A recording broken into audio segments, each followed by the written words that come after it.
COP29 Conference 2024, Developing Financing Solutions for Sustainability. These insights on COP29 are brought to you by Nedbank.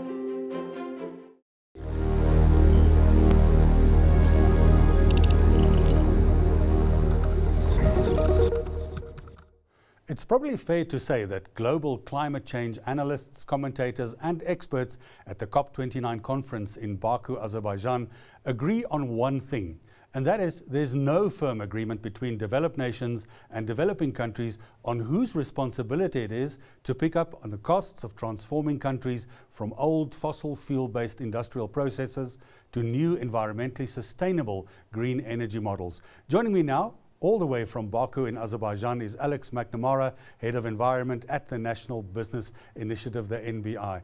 Alex, thanks very much for joining us. Thank you very much.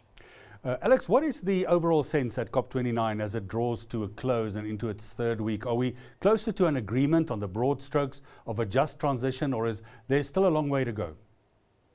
Thanks. Well, I think the first thing to remember is that this is a finance COP. So, we are making progress on critical things like mitigation, adaptation, etc. But really the focus is on, can we get a new finance deal or the new quantified goal on climate finance?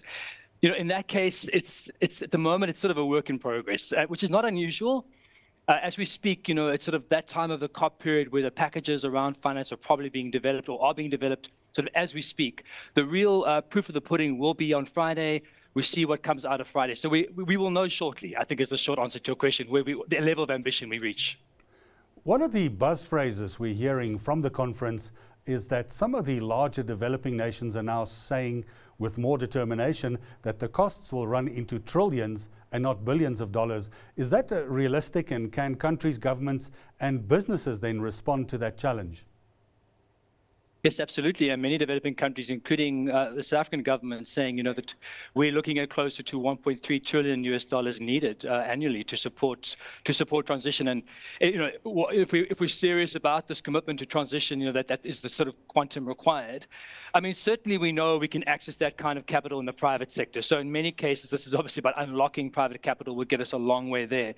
But it is going to be a challenge. I mean, we will see that there are the development banks globally, the DFIs globally are not necessarily as financially liquid as they'd like to be, some of them. So it will be a challenge. But also we know that this is the momentum around climate change is unstoppable. We have to address it. It's an existential threat to economies, to society. So it's really a case of we need to find the money, I guess, essentially. We know that South Africa's government has a cautious development stance around ensuring that necessary eco-friendly policies don't negatively impact people and economic growth. How is business helping to drive the just transition process in South Africa?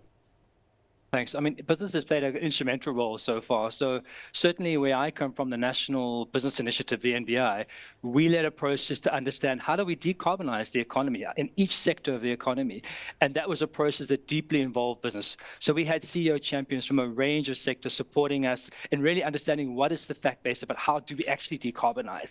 We had hundreds of technical experts and companies sitting in our working groups, helping us understand what needs to be done.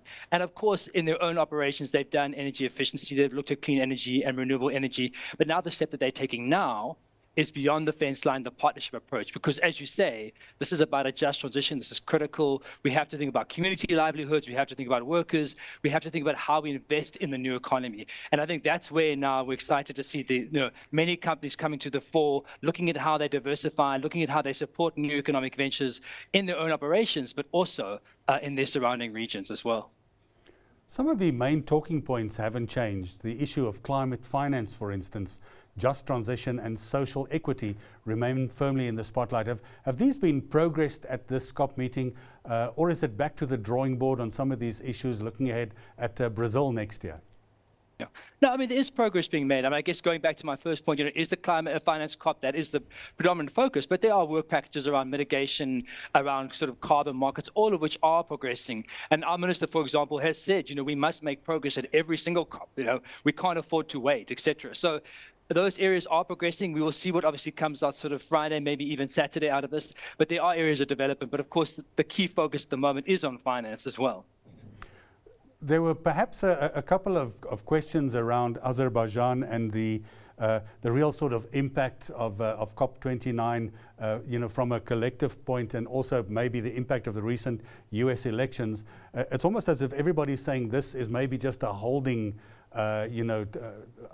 pattern for what promises maybe to be a real big impact in Brazil, in the Amazon basin, which there's no greater example of climate change responsible management going forward. Is that a sense you're also getting from people that are maybe saying, maybe not every COP29 or every COP meeting is about, completely conclusive agreement?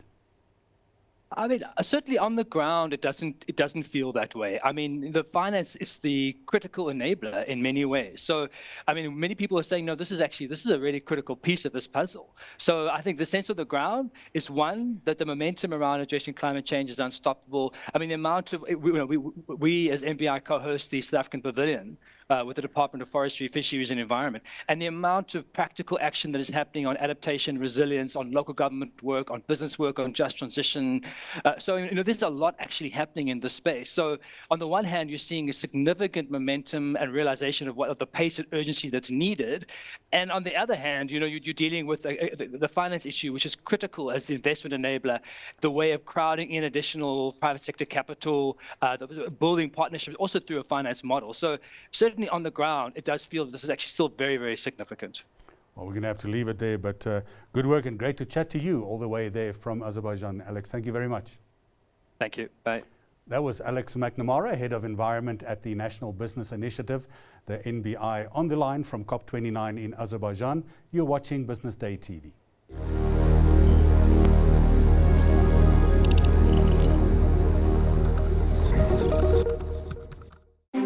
COP29 Conference 2024, Developing Financing Solutions for Sustainability. These insights on COP29 were brought to you by Nedbank.